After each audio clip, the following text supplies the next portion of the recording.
Ternyata sekolah bisa dijadikan alat mempertahankan status quo agar yang kaya tetap kaya dan yang miskin tetap miskin. Salah satu bagian di buku ini menjelaskan tentang konsep kurikulum tersembunyi.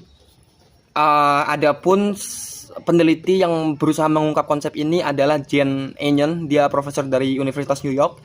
Penelitian dia mengungkapkan bahwa ternyata ada perbedaan pedagogis atau cara mendidik siswa di sekolah tempat orang-orang kaya belajar dan orang-orang miskin belajar. Di sekolah tempat orang-orang kaya belajar, mereka didorong untuk berpikir kreatif, berpikir inovatif, dan mengaktifkan nalar kritis tentunya. Ketika mereka dikasih soal, mereka disuruh mencari jawaban, mereka dikasih kesempatan untuk mencari alternatif jawaban apapun gitu. Jadi tidak terpaku oleh apa yang dikatakan oleh guru atau textbook. Mereka benar-benar kreatif, daya kreatifnya benar-benar difasilitasi gitu. Kemudian misalkan ketika di dalam kelas mereka tuh boleh keluar masuk kelas sehendak mereka mau gitu. Tidak harus izin ke guru. Tapi walaupun demikian mereka jarang keluar masuk kelas karena mereka diberikan tanggung jawab untuk menyelesaikan suatu hal di dalam kelas gitu. Akhirnya dengan metode pembelajaran yang seperti ini akan lahir manusia-manusia berkualitas yang punya nalar kritis, daya kreatif dan seterusnya, dan tentunya punya kemampuan untuk bertanggung jawab atas dirinya sendiri, atas orang lain, dan atas sistem yang berjalan.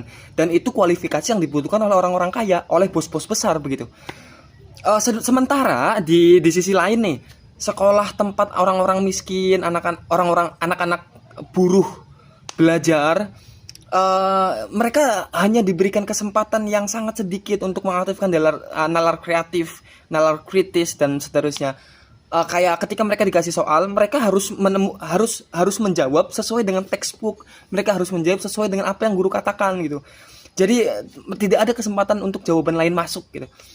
Dan bahasa-bahasa imperatif itu sering keluar di kelas seperti tutup bukunya, diam kalian semua, dan lain-lain. Akhirnya metode pendidikan seperti ini melahirkan kelas pekerja, melahirkan orang-orang yang hanya bisa bergerak jika sudah diatur, yang hanya bisa mengikuti perintah atasannya gitu. Dan ini yang dibutuhkan oleh industri gitu. Akhirnya dengan metode pendidikan ini, yang kaya tetap kaya, yang miskin tetap miskin. Dan akhirnya saya semakin sadar bahwa ternyata kemiskinan struktural, kemiskinan yang dibuat oleh sistem itu benar-benar ada, teman-teman. Ternyata kemiskinan yang masyarakat alami itu tidak pure sepenuhnya karena salah mereka sendiri,